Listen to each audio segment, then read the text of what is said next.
deepest respect and humbleness towards all those people who fight Ebola there in the country, be it nationals, very many of them are nationals, or being internationals, and especially Médecins Sans Frontières. The people I have talked to, and I went to 3 of the treatment centers, are doing an incredible job, and Médecins Sans Frontières really deserved to get the Nobel Prize a few years ago. I really bow my head to those people. I remember one person I met when he came out of the treatment center. He was from Belgium, I guess, and he was just sweating. He spent 1 hour, 20 minutes in this terrible hot environment, super risky, even with all this protection, but mentally you think this is very, very risky. He came out and he just pulled off his gun boots and poured out like 3-4 liters of water. This is the sweat he was producing during this 1 hour in this tent. And this for 6 weeks, imagine this kind of work. It is incredible. So I really bow my head to all those who are working there. Third, as mentioned by politicians, everyone in the world, except a few institutions, were reacting late. But now, at least you see things are moving. The very important task now is to see that this is done in a coordinated way, be it in the UN, be it in the European Union, be it bilaterally with NGOs. Everyone sits in the same boat, and we all want to get this thing very efficiently on the road. And many things are happening, 3 different countries, 3 different situations, and sometimes 3 different group of actors in those countries, but important is to know that things are now starting in a massive way there.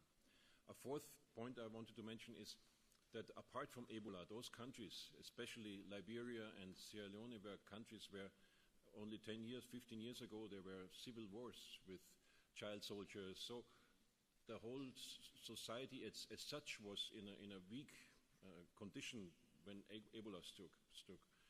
And we have to make sure that we do everything we can to prevent those countries from collapsing. Because, as mentioned, if schools are closed, if the health system as such is almost broken down, and security is an issue, then you really have a problem in those countries. We have to see that we do something, and World Bank, international UN family, bilateral donors, we are there. I've talked to the presidents of 2 of the countries, and both of them mentioned, please do something apart from Ebola to prevent our countries from being hit there. I want to end with a few points which are important for us as German government. What we do there first, it's in the first line of action is treatment, isolation, tracing of patients, developing of a vaccinate, a lot of healthcare issues at the moment. This is where we put our big focus. Second, we try everything we can to keep those countries open, so fight Ebola, but don't isolate those countries. This is very important. If we don't have airlines flying down there, and then the health workers, the helpers will not be able to get there, and we won't be able to trace people who are leaving the country. Third, as I said, prevent those countries from collapsing by shifting our development aid, by providing other means to help those countries. Fourth, helping in the health situation to bring up good conditions for a general health situation in these countries. And fifth, the international reaction on that. Coordination by United Nations, and this is new territory for all of us. That's why it's a terrain where we have to break new grounds and find new structures. Maybe we can learn from this crisis for future other crises in the future, to set up for once a very good structure when another epidemic is breaking out, so that we can react faster and more efficient We are working on this. I'm almost day and night in contact with all my counterparts around the globe and with the UN family and with the EU. Like the minister is today in the council meeting in Brussels, he will bring up some ideas of more efficient EU response. I think this is where we have to go down this road to make sure that in future we can react faster and smoother. Thank you very much.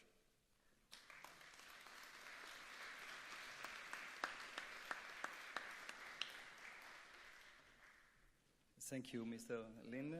It's my pleasure now to introduce Reinhard Burger, who is president of the Hobart Institute. Good morning.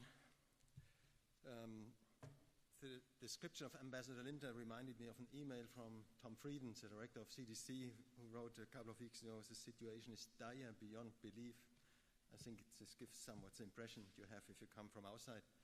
And if the estimates from epidemiological modeling are correct, we will have to face even more almost unbelievable number of cases. The title Wake Up Call suggests that there was need for a wake up. However, nobody did foresee such an outbreak. Nobody, nowhere, particularly of such a magnitude. As a consequence, no vaccines are available, no therapeutic agents are available, and without activities of military or homeland security agencies, even the agents which are in the pipeline would not be there. The virus did hit a weak spot in the global health system, and therefore it was successful in spreading so rapidly. West Africa was affected by civil war and other events, so the essential services, a health system, were not really available. Such an outbreak would even be a challenge for countries with a functioning public health system, and in fact not only for the public health system but even for the whole society. The virus can spread, and it did spread, and therefore this outbreak has clearly an international dimension. What do you expect from a public health institute in such a situation? It must work to contain the outbreak in the affected countries. It must prepare and arm the domestic structure to perform this work, and also for other countries to cope with the imported cases, and also to cope with infectious patients among healthcare workers and officials who are flown out. And what can a public health institute do? It must do a risk assessment. It must cancel the decision makers properly, intensively. It must do risk communication, crisis communication, and also very detailed technical support, for instance, diagnostic help and also help in interventional epidemiology. And the same is also true at the international level. There's advice for administration, important technology transfer, capacity building, and the example of Nigeria shows that it can be done. Nigeria was successful in fighting the imported cases. So an integrated approach is necessary, where you include the public health system, the medical care organizations, the organizations involved in humanitarian aid and relief organizations, logistic providers, the financial supporters, the national politicians, and also the international organizations. To my knowledge, never before we had such a coordinated, heterogeneous operation of such a scale, and this was never really undertaken before. And this may also explain why there was some delay in the initial international response. I hope now with the United Nations mission for Ebola emergency response, the necessary coordination becomes faster, better. And I'm also glad that Ambassador Lindner, as Special Envoy for Ebola in Germany, can now start as a kind of supra-ministerial coordinator for our country. And I wish you good luck for your work. Thank you very much.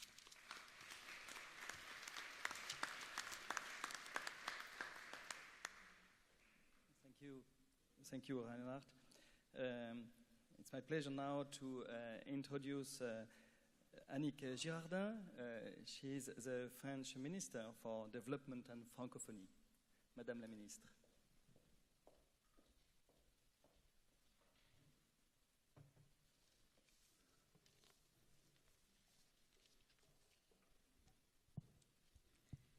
Merci beaucoup et bonjour à tous. Je vais intervenir par petits passages et il y aura une traduction. Ah, il faut un micro.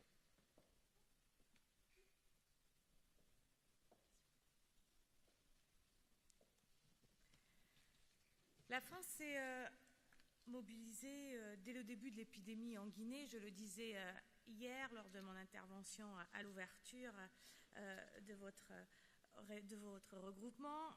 La France s'est mobilisée d'abord parce que c'est une équipe de chercheurs français, des chercheurs de l'ICERM, du laboratoire P4 de Lyon et de l'Institut Pasteur, qui notamment ont identifié le virus Ebola en mars dernier à Lyon.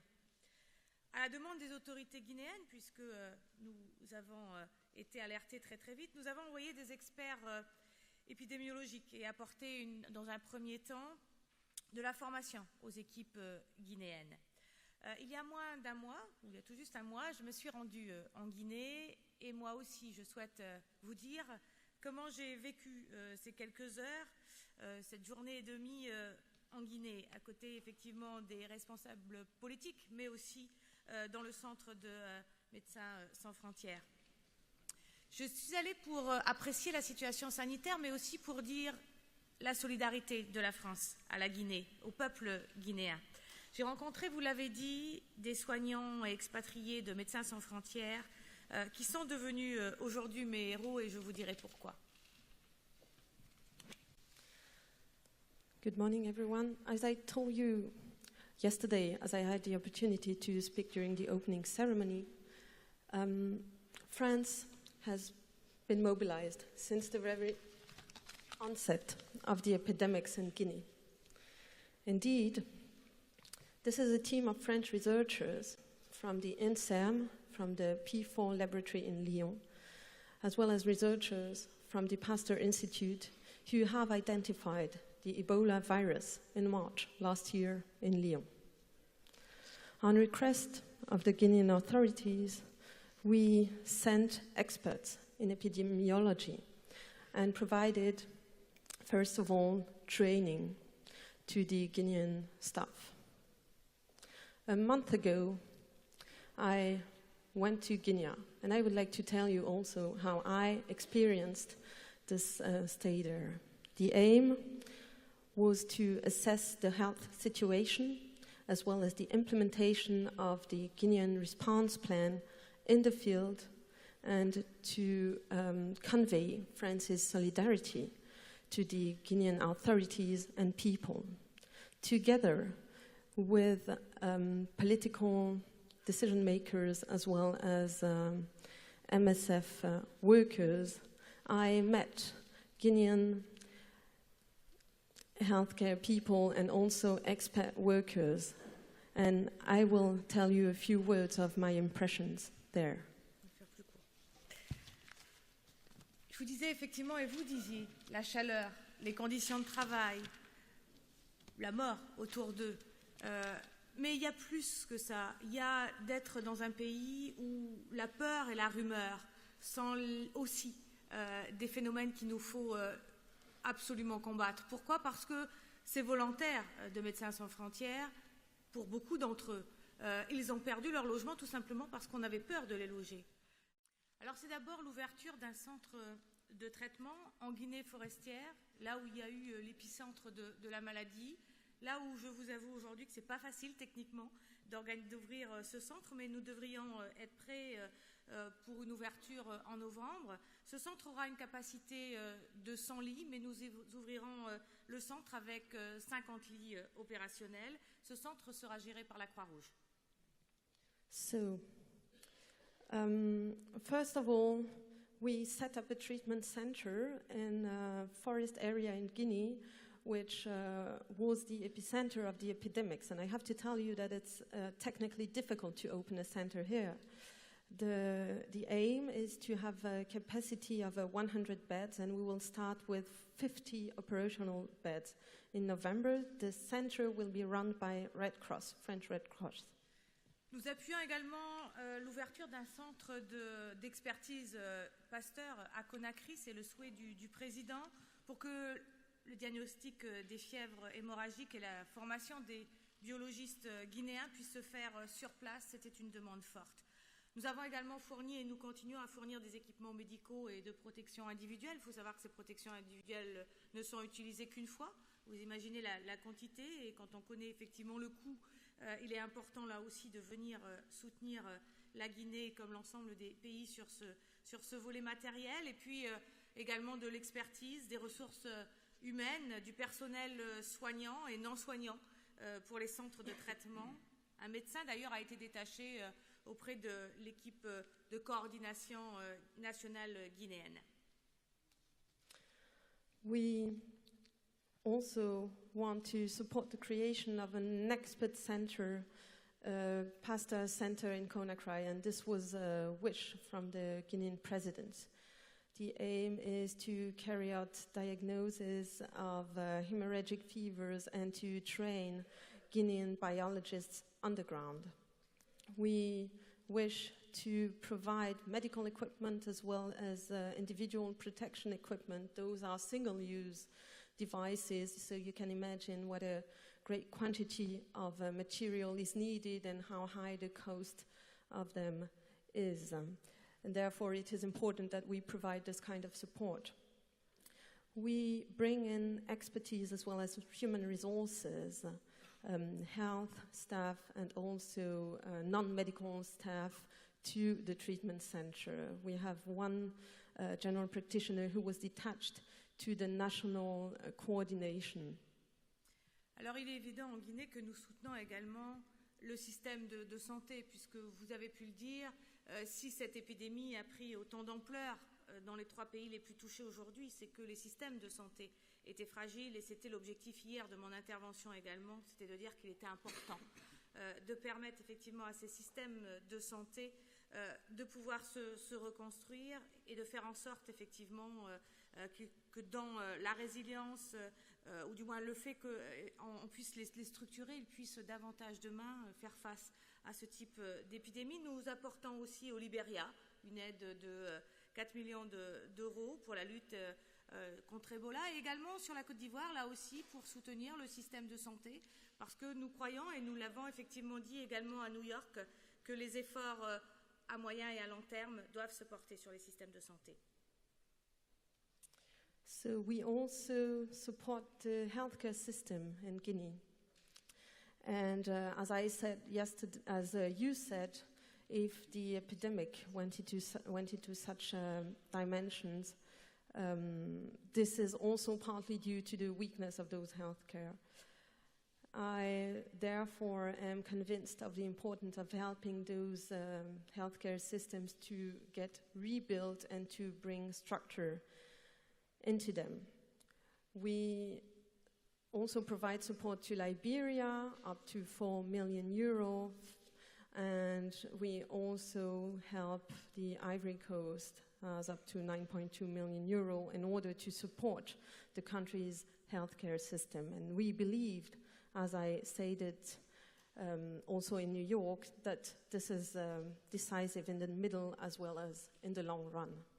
Alors la France se prépare à avancer et à annoncer un certain nombre d'autres soutiens, notamment 2 autres centres en Guinée. Mais ce que je voulais vous dire, c'est que la mobilisation, nous pourrons répondre à ce grand défi que si la mobilisation elle est européenne. Et il y a dans quelques heures une réunion au Luxembourg de l'ensemble des ministres des Affaires étrangères.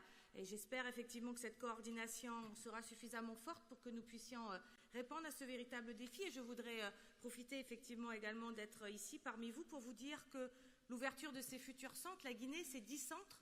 On en a 2 aujourd'hui, la France en ouvrira 2 de plus, peut-être 3.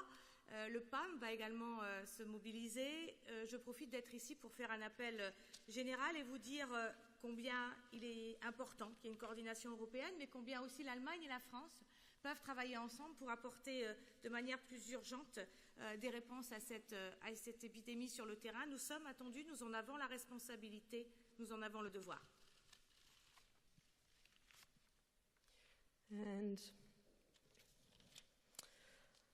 of course, further supporting measures will be announced. We will open up 2 centers in Guinea, and it is very important that we have a European-wide effort.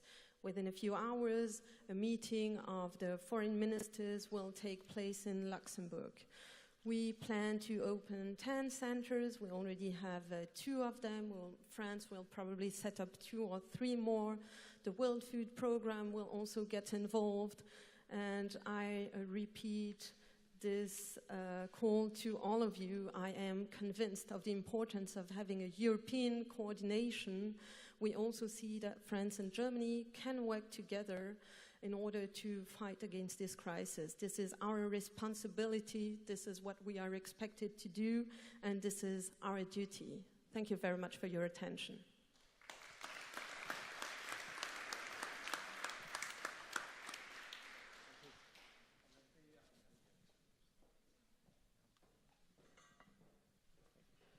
Merci, Madam Minister. In line with this truly being a World Health Summit, I'm delighted to introduce the next speaker, Minister Patrick Dimumbanzi, Minister of State in charge of Public Health and Primary Health Care at the Republic of Rwanda. Minister, please. Thank you. Good morning. It's a privilege for me to be here, and I would like to thank the organizer for inviting me to give a speech here at this important gathering.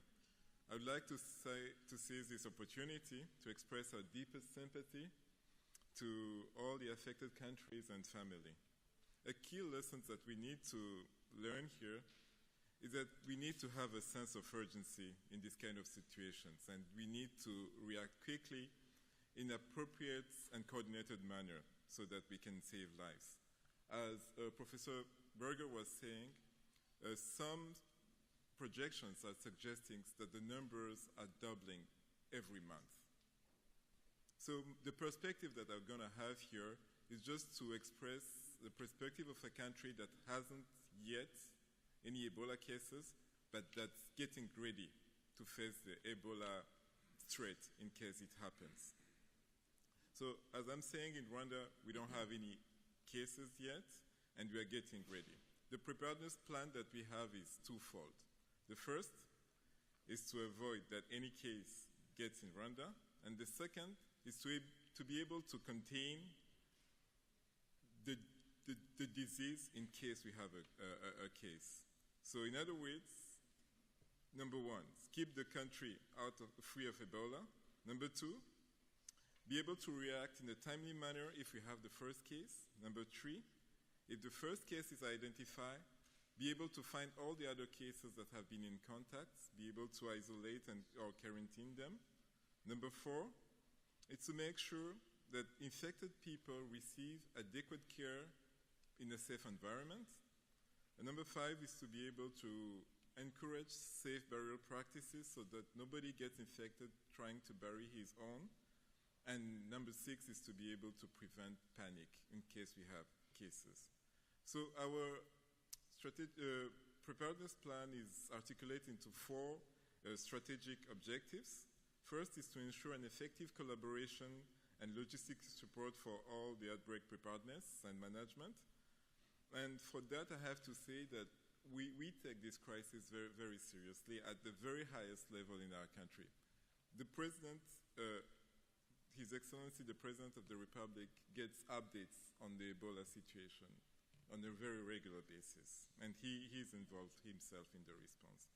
So a multidisciplinary committee under the leadership of the Right Honorable Prime Minister was set in August to follow up the preparedness of the activity, and the committee includes several ministries: the Minister of Health, the Minister of Defense, the Ministry of Disaster Management, the Ministry of Local Government, the Ministry of Internal Security, the Ministry of Finance, Immigration and Immigration Services, the Ministry of Foreign Affairs, as well as the Rwanda Civil Aviation, the Rwanda Airlines, a national company, and all the hospitals and districts in the country.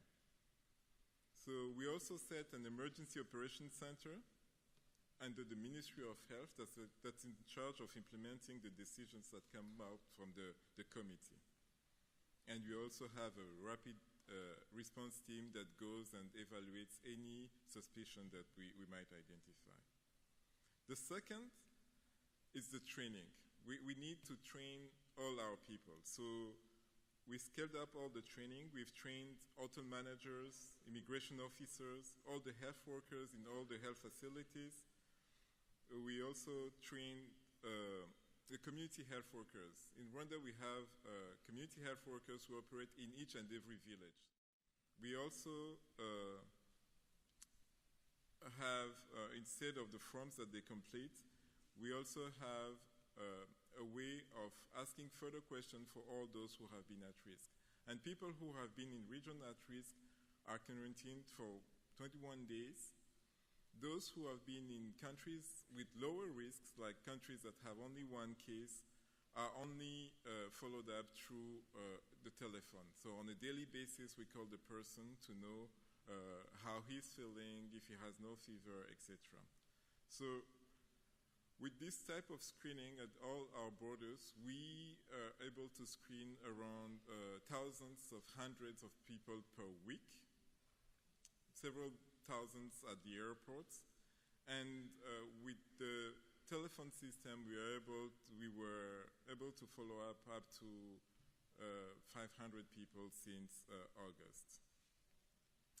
I couldn't finish this presentation without mentioning all the efforts also that we are taking to the countries that are affected. We send people to Nigeria and Ghana, where we have our company airlines flies there twice a week. So we send our medical personnel to screen all the people who board on those planes. But we also have volunteers who went to the affected countries through the African Union initiatives. And I want also to mention that we also had some policemen who were already in Sierra Leone for post-conflict situation, helping out with policing issues. The East African and the African Union are mobilizing human resources and funds to be able to assist those affected countries. In a conclusion, what I want to say is that we have the potential to stop this epidemic, but we need to work together internationally so that we have important actions that are well coordinated and that have impact. And for that, I would like to thank the move that the international community is making. I would like to thank them for the human solidarity that they are displaying and for the commitment, the collaboration, and we are praying that this will be over soon. I thank you very much.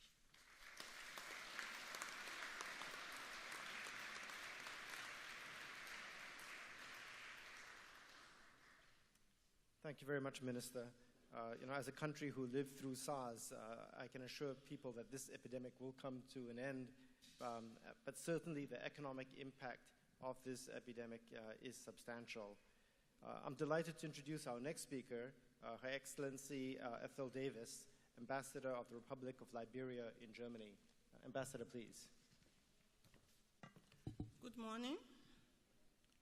I'd like to thank the organizers for giving me the opportunity to speak here today. This health summit comes at a time when we have a global epidemic on our hands, the Ebola virus disease. The Ebola virus disease has no new cure.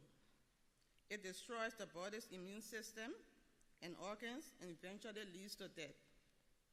This disease cuts across countries and continents and sometimes kills an entire family one after another. This disease also destroys the very fabric of a country health-wise, economically, and socially.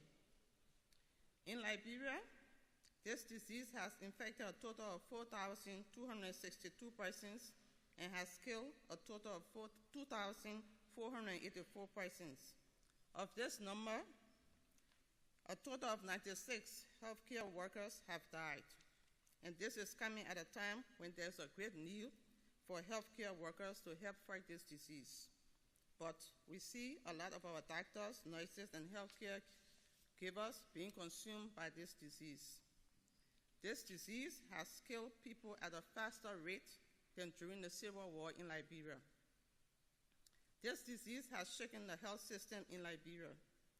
The health system in Liberia is very fragile after so many years of civil conflict.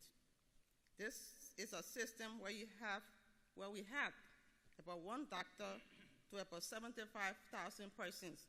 I'm sure the number has increased due to the death of these doctors.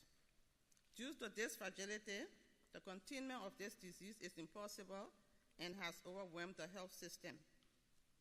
Though the disease first appeared in the north of the country near the Guinean border, it has rapidly spread to the capital Monrovia, which has become the epicenter of this disease.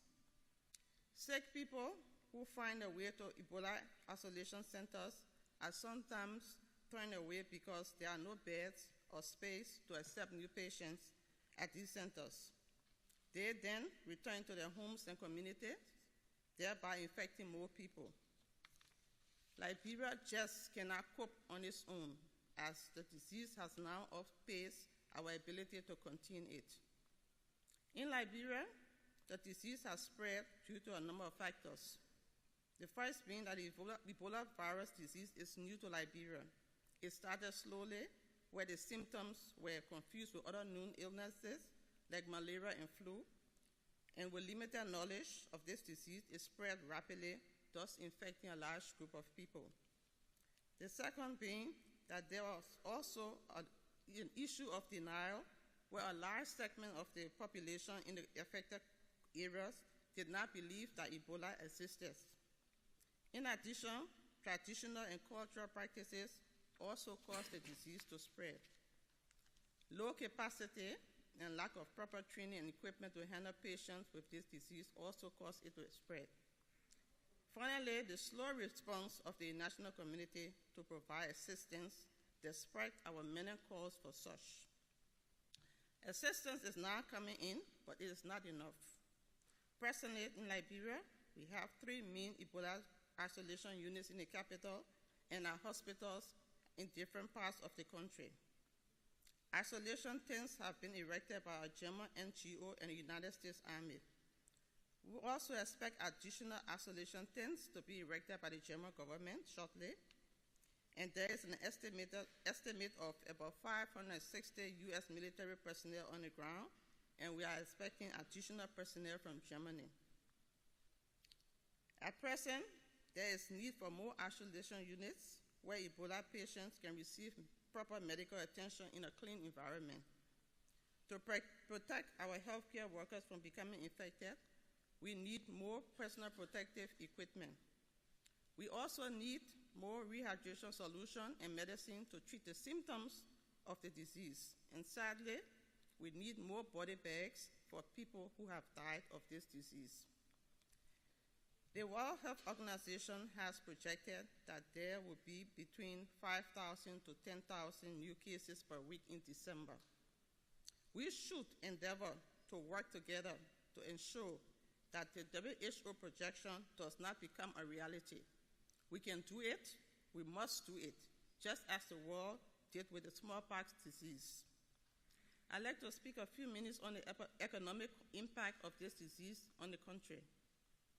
The potential of Ebola virus to inflict massive economic loss to Liberia is real, and we are now experiencing it. Presently, there are no economic activities going on in Liberia, and as a result, there has been a drastic decline in the collection of revenue. Most government offices only have a skeletal staff at work. All schools are closed, and people are urged to remain at home if there is no need to be in the street.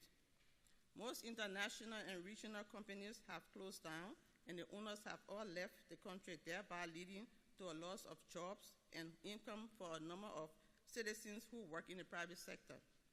Some commercial flights have been canceled, and some neighboring countries have closed their borders, thereby causing an escalation in the prices of goods and other basic commodities on the Liberian market.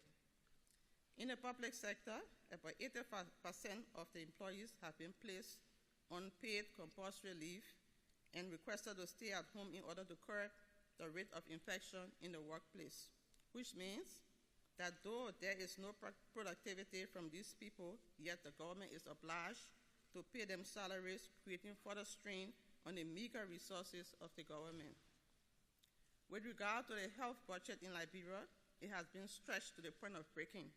As this epidemic was not anticipated, and additional resources now has to be sourced from ongoing operations and infrastructure projects such as road, power, posts, and water, all of which are vital to improve access to and quality of health care.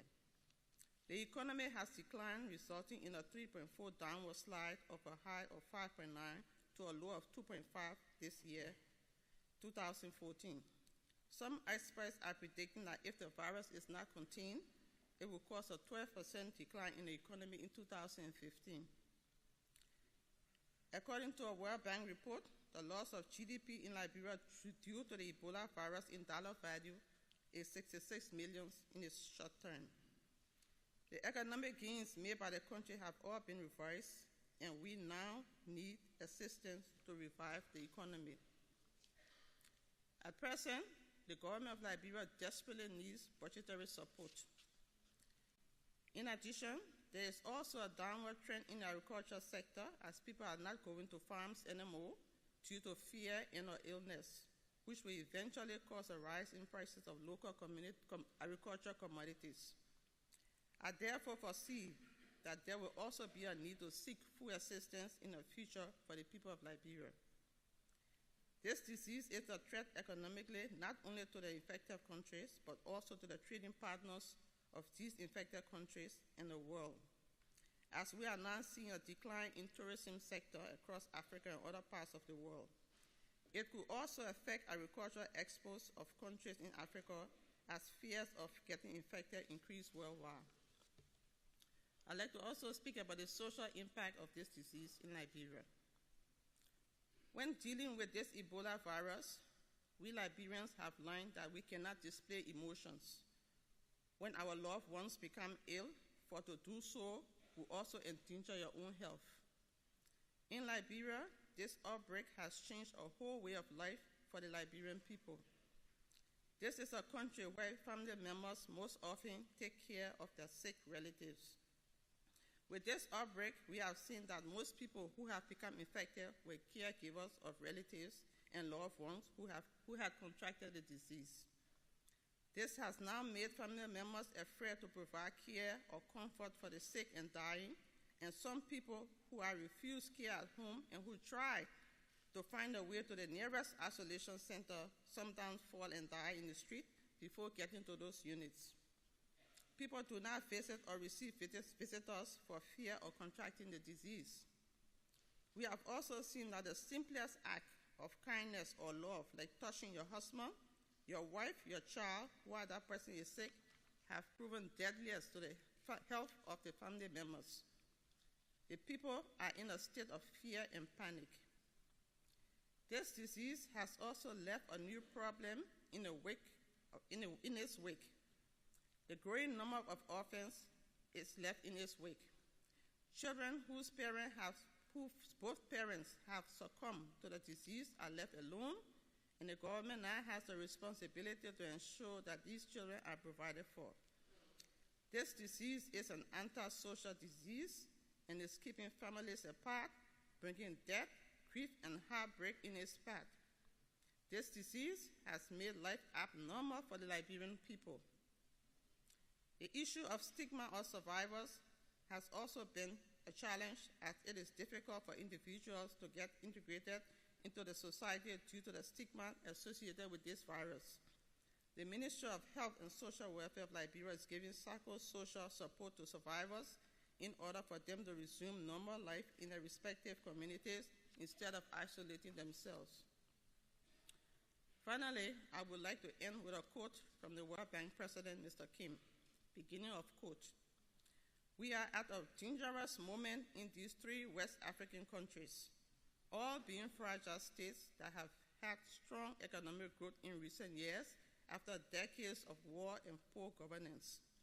It would be scandalous to let this crisis escalate further when we have the knowledge, tools, and resources to stop it.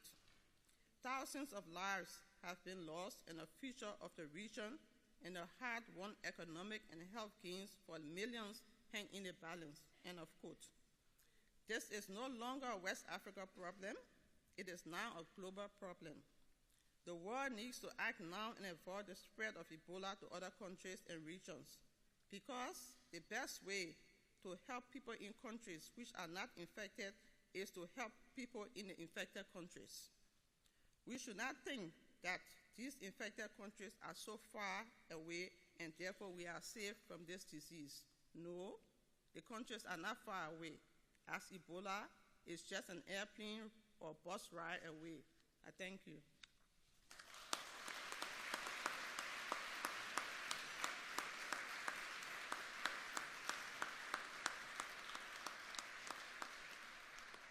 Thank you, Her Excellence, for your talk, very important talk.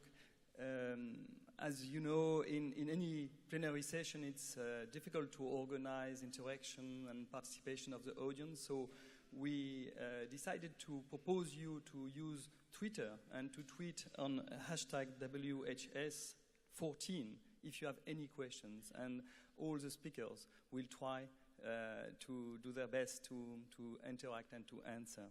So I'm delighted now to introduce Roberto Bertolini. Roberto is a chief scientist at WHO and is a WHO representative to the European Union. So I think you have slides. Thank you, Roberto.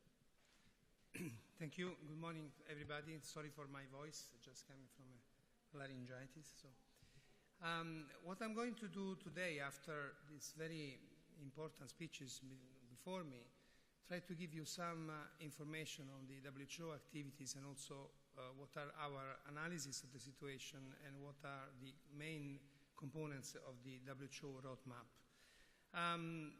This is the outline of what I'm going to say, but I'll try to be a bit short on some of the slides, so if some of you would like to have some clarifications, we can talk during the coffee break. This is the virus that we are talking about. And as you know, this is something which has been going around since 1976. And altogether, until now, excluding the present epidemic, there have been 2,388 human cases and 1,590 deaths. Nowadays, we are already beyond 9,000 cases and about 5,000 deaths. So it's 4,500 deaths. So it's clearly the largest and the most intense epidemic ever. You have been certainly looking at the scientific journals and newspaper articles and magazines, so you know everything about transmission and the way through which the Ebola virus spread and where it comes from. But I think what is important to underline is that when we talk about the incubation period, which is one of the numbers which is most often quoted, people talk about 2 to 21 days as the incubation period of this disease. Indeed, we are talking about, the extreme of the incubation period. The normal incubation period of this disease is around 10 days. So therefore, this is also a very important piece of information when dealing with the public opinion. And sometimes you hear crazy statements which express the concern in certain European countries about the migration of people from Northern Africa or other countries or other places. As somebody said, if Ebola virus has to travel, it will travel by business class, so it's not going to travel by boat. And what is also very important is to understand how much, the disease lasts and which kind of contagiousness, and when the contagiousness takes place. This is the slides which summarize how the disease develops, which are the days in which the viremia is maximum, And as you can see in this slide also, there is a slow decrease of the viremia on the right-hand side of the curve. This means that in some cases the virus continues to be shed also after recovery for those cases which recover, and particularly the sperm, and can continue for a variable period between 5, 7, 9 weeks, depending on the studies. So there is something that to be taken into account also when giving recommendation to the people that we hope will recover more frequently in the future. The situation nowadays, as I mentioned before, is this one. This is the last update as of October 12 of the country affected. The dark brown colors are the areas where the disease has been diagnosed recently, new infected areas. The yellow are the areas where there are new cases in the last 21 days. And the light yellow, they are no longer active cases, but there have been cases recently. What is interesting and important to note is the area on the upper left side and also the area on the lower right side, which are the areas close to other countries. The concern of WHO and the concern of all the public health community is the risk that this disease can spread beyond the current countries. And I think this is what the Minister of Rwanda was mentioning is very important. I mean, all the measures which are undertaken by the countries in Africa to try to avoid this to happen, and particularly countries like Guinea-Bissau and Cote d'Ivoire, which are those who are on the front line with respect to this particular disease. These are the cases in Sierra Leone, I mean, up to 12 of October 2014, with the sharp increase in the last days. The ambassador from Liberia already mentioned, I mean, the numbers we are expecting if the disease is not properly contrasted. And so this curve is going to increase exponentially if we are not going to act properly. These are the Sierra Leone data. These are the Liberia data. Now, why do you see these different colors? Different colors are justified by the fact that the green and blue are suspected and possible cases. So we have problems in the registration of the cases in Liberia particularly. So because, I mean, as the minister mentioned, and as the ambassador mentioned and other colleagues mentioned before me, the collapse of the health system in these countries, I mean, and the problem that many of healthcare workers have been affected tragically by this disease is creating a big problem also in terms of notification of cases and together with the assistance to the sick people, which is certainly the most important thing. And these are the cases from Guinea, which look a little bit better, but I mean, the problem is simply that this is only an impression because, I mean, as you have seen in the map before, there are some cases which have been, some areas which became to be affected very recently, and this is a reason of great concern. So altogether, as I said before, this epidemic at the moment has caused 9,216 cases as of 14 of October. There is certainly an underestimation, but we believe that, I mean, this gives already an order of magnitude of the disease. In the 7 affected countries, we consider also affected countries like the US and Spain, because of the cases which have been, seen there. Out of all this negative news, there is one good news, that Senegal has been declared 2 days ago outbreak free. As you know, Senegal had 1 imported cases, and now and also Nigeria is very close to be declared outbreak free. And this is very important because this means that the outbreak can be controlled, can be stopped, also in countries which are complex countries like Nigeria. And I think this is a signal of the commitment of the government there, but also in the commitment of the public health community in general to avoid the further spread of the disease. Now, in respect to the Ebola outbreak response, what has to be done to respond to that? Of course, there are different things that should be done. I mean, but if we look at the first, if you look at the first issues, I mean, somebody will mention, I think after me, initial laboratory testing, which is very important to detect the cases promptly and very quickly, and to avoid, therefore, I mean, all the contacts and to implement the proper measures for controlling the spread of the disease. And what is very important, it was mentioned also by some of the speakers before me, is the community participation. Because of, I mean, this disease is disrupting the communities and also creating a lot of, let's say, rumors, anxiety, and negative reaction from the communities at the local level. And I think this is an issue that has to be addressed, and is addressed at the moment. And without the community involvement, really, the disease will not be controllable in the future and now.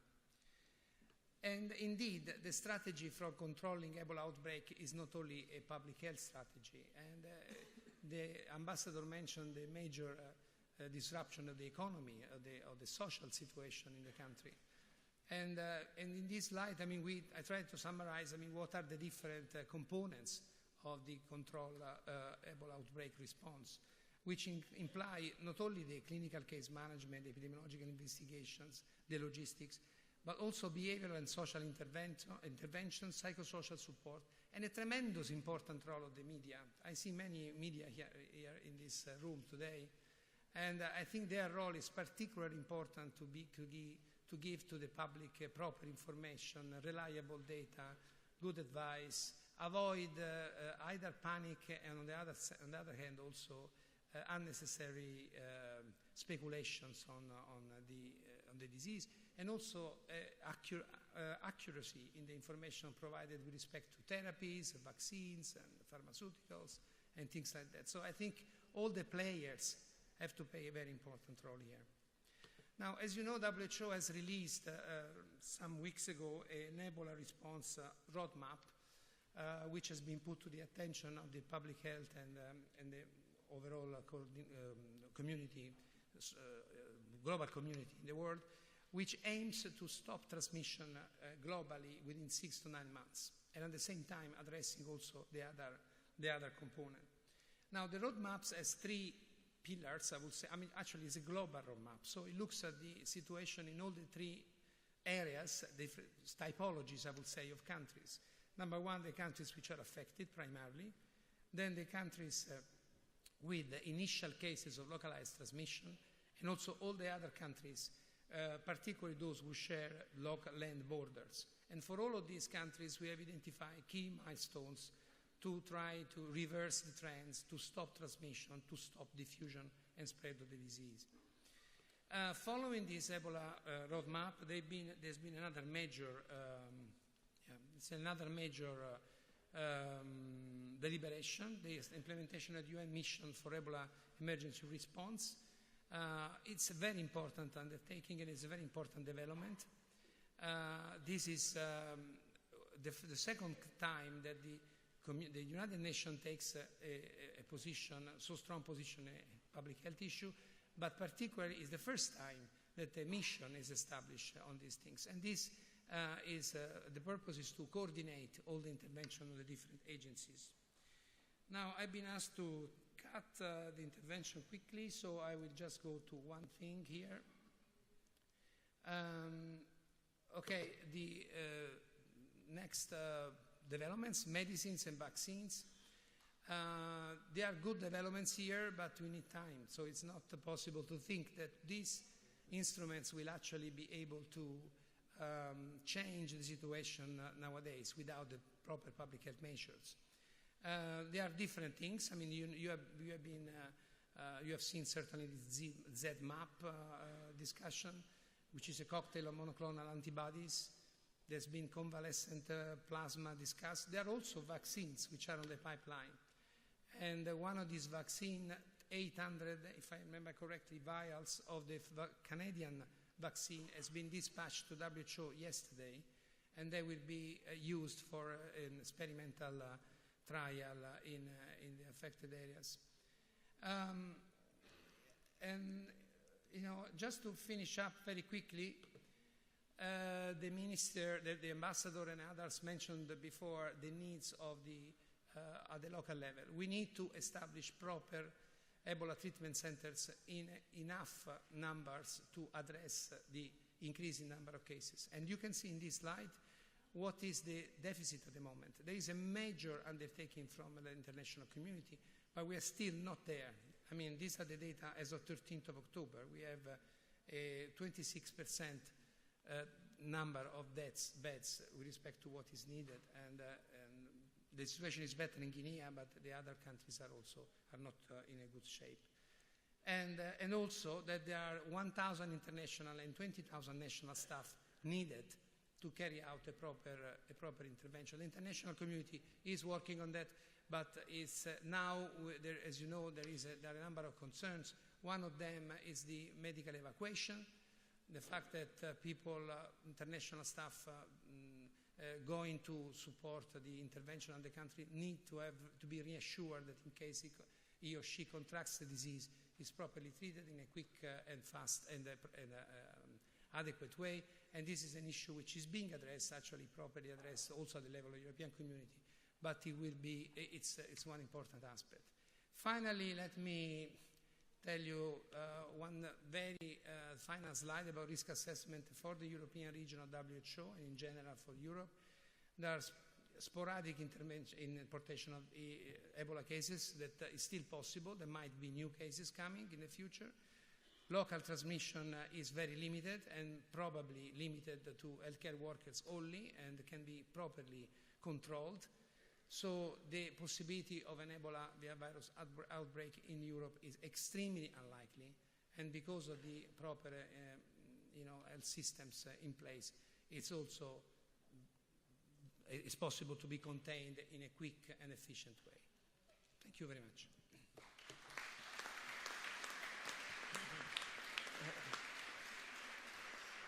Thank you very much. Thank you very much, Dr. Bertolini. Our next speaker is Mr. Roland Goeder, Chairman of the Board of the German Healthcare Partnership and member of the Board of the German African Business Association. Mr. Goeder, please. Thank you. Excellencies, distinguished participants of World Health Summit, I would like to look a little bit on the reasons why the current Ebola outbreak developed this way. And as we know, this virus outbreak started in Guinea already end of 2013, but only on August 8 this year, WHO declared the epidemic to be an international public health emergency. The current Ebola outbreak, you have seen the numbers, by far surpasses the total numbers of all previous outbreaks since the first outbreak in 1976. And especially after 2007 and prior to the current outbreak, only 88 new cases and 50 deaths were reported. But now, statistically, every 3 weeks, the number of Ebola cases has doubled and may reach 250,000 or more early next year. It must be added that WHO, as you also could see, anticipates only about up to every fourth case may be reported, which means that one must consider approximately up to 40,000 cases at this time. Thus, all officially reported case numbers need to be looked at twice under this background. So, looking to the status of the health systems in the Ebola-affected countries, these countries, as we know, have been severely affected by civil wars and other crises. The infrastructure and health systems of the countries are quite depressed. For example, in Liberia, there's only one doctor per 100,000 inhabitants, which means a total of 43 doctors in the entire country. So the demand to improve the situation is known since a long time and cannot be astonishing to us. Compared to years and decades ago, also we have to see a significantly increased mobility, also in the poor population. This development should also come not as a surprise to us. Spreads of virus diseases in our globalized world can take place significantly quicker, easier, and wider as in the past.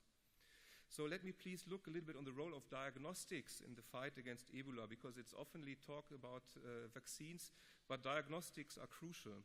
One of the key problems is that the Ebola virus disease symptoms are very similar to symptoms caused by influenza, malaria, dengue fever, bacterial infections. They include exhaustion, diarrhea, stomach pain, vomiting, fever, headache, lost appetite, and so on. This means that besides preventive measures and vaccines against Ebola, it is of decisive importance to have suitable diagnostic solutions in place at wide scale. Currently, there are only a very few central and reference labs in the entire Ebola outbreak region and in the neighboring countries which are appropriately equipped and capable to perform diagnostic tests on Ebola. In some countries, there's not even one single lab being able to perform the diagnostic test. Blood samples from suspected cases, therefore, are required to be shipped to Dakar, Senegal, for example. But there are only a few carriers, like Air France, obviously the only one willing to transport such blood samples by air. As of today, the technologies we have in diagnostics, real-time PCR and ELISA, are very complex, expensive, and difficult to perform diagnostic solutions, which have been originally designed in the industrialized world for the industrialized world. And they are implemented in lab infrastructure for which these techniques have not been developed. But even in the theoretic ideal case, one such of these existing few labs may perform a maximum of 1,000 tests per annum. So the diagnostic under-provision is a truly fundamental problem.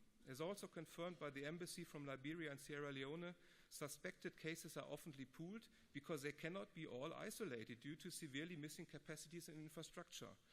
Persons with symptoms unconfirmedly not having Ebola are therefore quite often brought together with persons unconfirmedly having Ebola and vice versa. Therefore, in order to stem the further prevalence of the Ebola virus disease, it is absolutely essential to enable all sites to quickly diagnose whether a person with symptoms has Ebola or not. It would already be massively helpful to have diagnostic tools available to at least differentiate between virus infections and bacterial infections.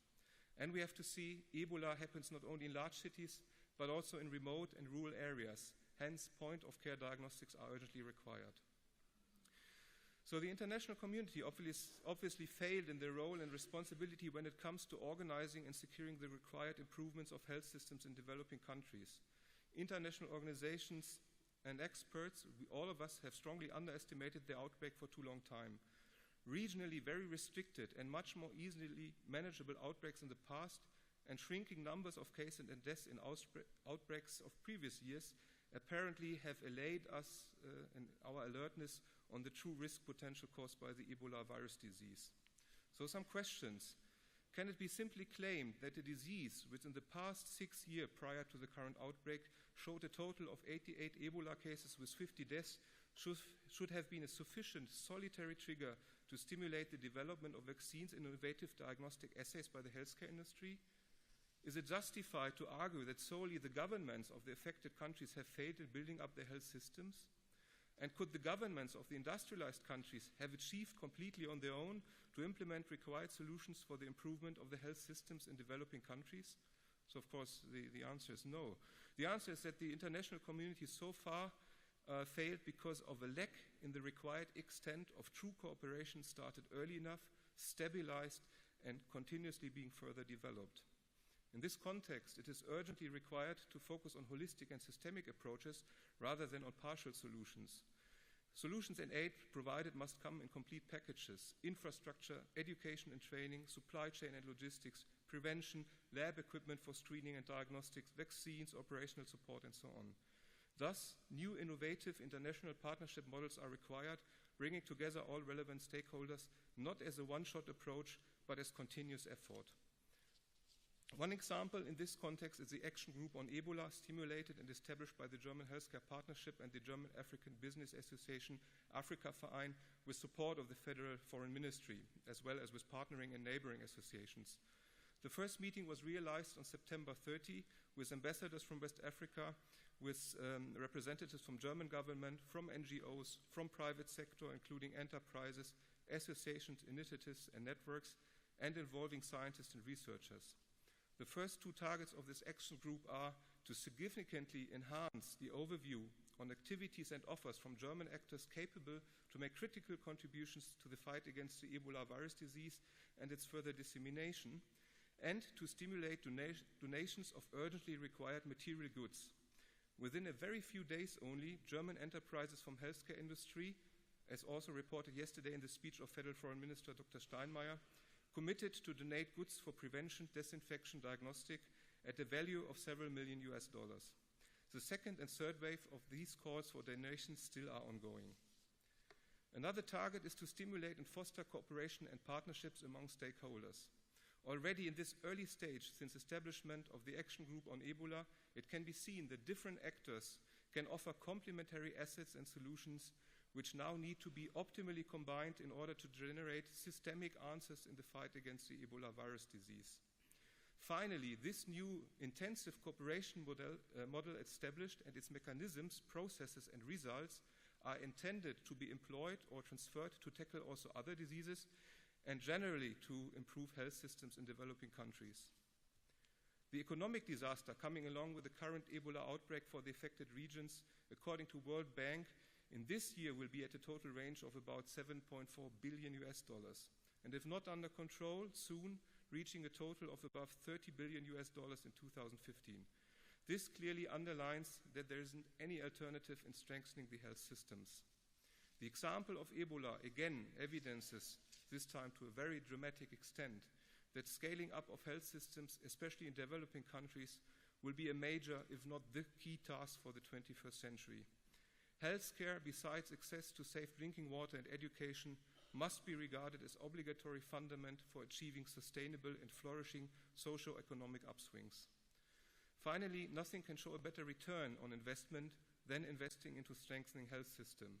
Ebola, in its devastating appearance, is telling us again that truly it is time to fully comprehend this fact, and overall it is an investment into humanity.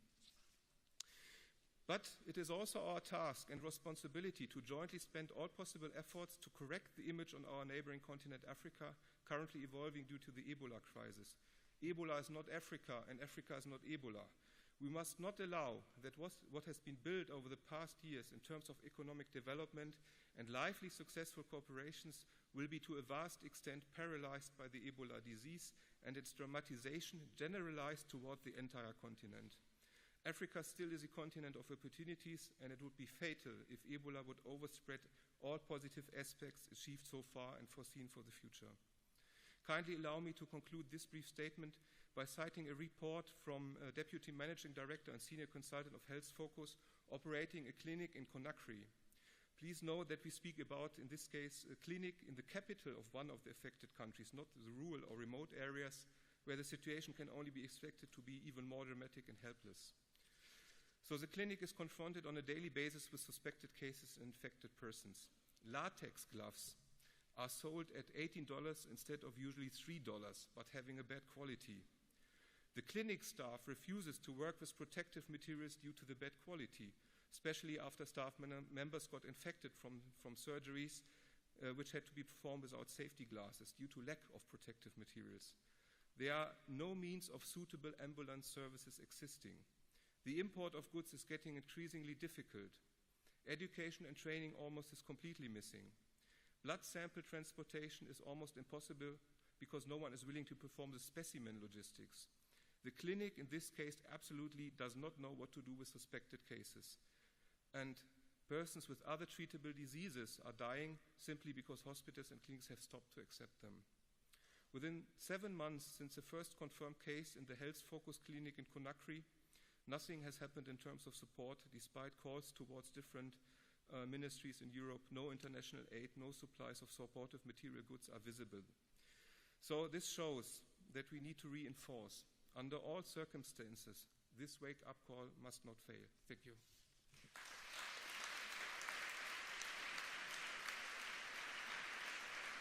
Thank you.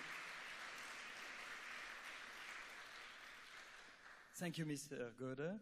And now I'm delighted to give the floor to our last speaker, Florian Westphal. He is Managing Director of Ärzte ohne Grenzen, MSF in Germany. Thank you very much and good morning. As we speak, thousands of people in the 3 affected countries are fighting for their lives against Ebola. Thousands have already died, thousands more are threatened within the next few weeks. Médecins Sans Frontières, or MSF, has been working in this crisis since late March in Guinea. We have reached about 600 staff members by early August. We are at 3,000 staff members now. That includes about 250 international workers. So the overwhelming majority of people who's fighting this disease for MSF on the ground are locals from the countries affected. So far, our emergency treatment centers have admitted 4,600 cases. 2,770 roughly were confirmed, 1,500 have died, and and this deserves to be highlighted, more than 1,000 have survived.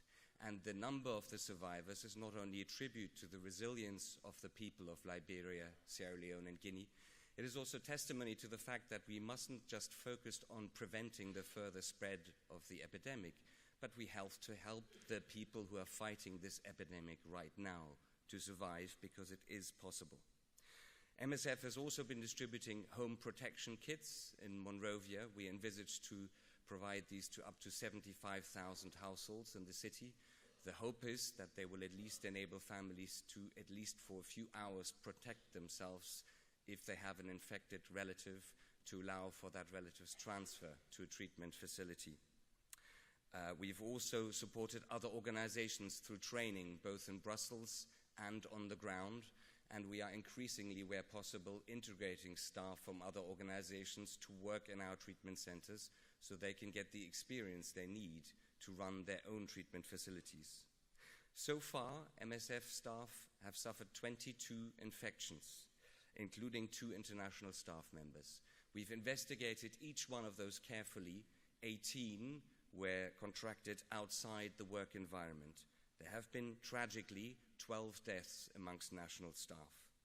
They are a tragedy, every single one of these deaths, but I believe these numbers also show, with thousands of people being active every day, that while there is a risk, provided that you apply strict guidelines and protocols, that risk can be managed. So what is needed now?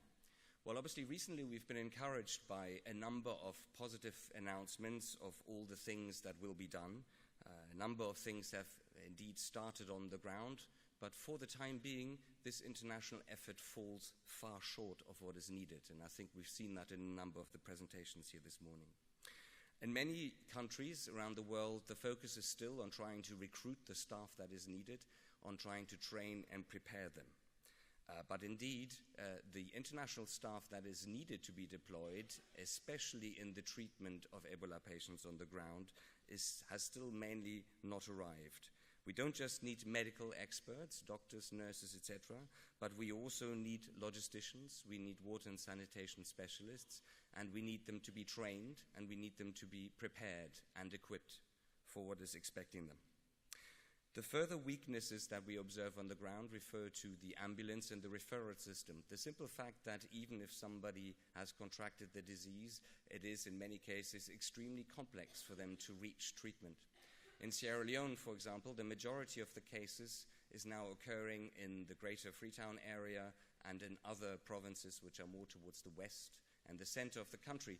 However, the main treatment facilities are actually towards the east, so people have often to actually endure the transfer in an ambulance to reach full treatment, and obviously that needs to be tackled.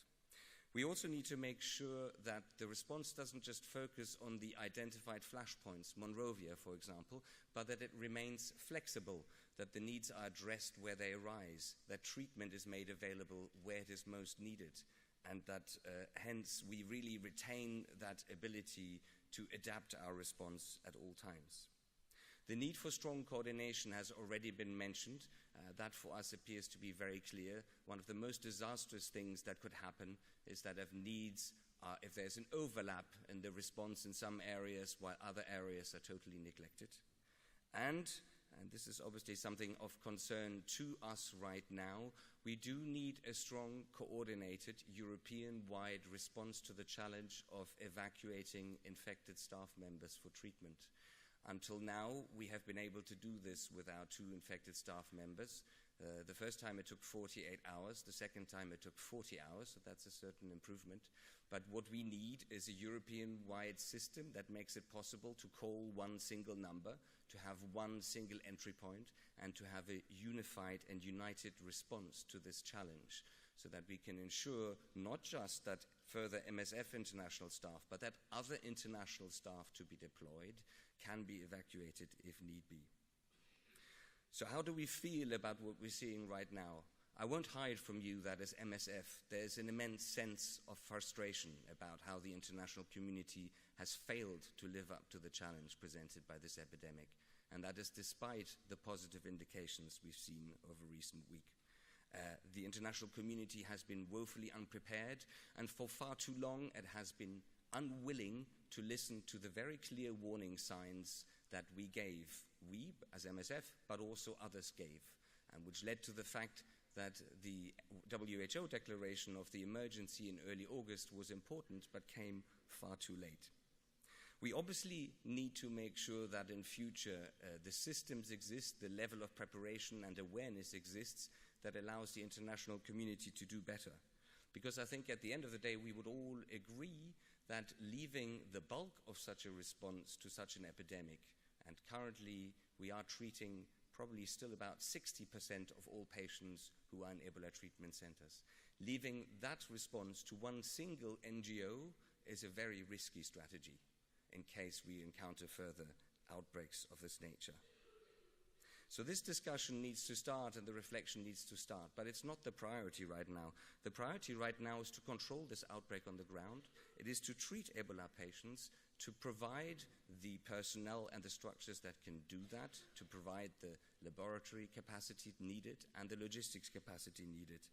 And that needs to be done before we start designing the response for the future. Because as the Liberian President Ellen Johnson Sirleaf said very rightly yesterday, the time for talking or theorizing is over.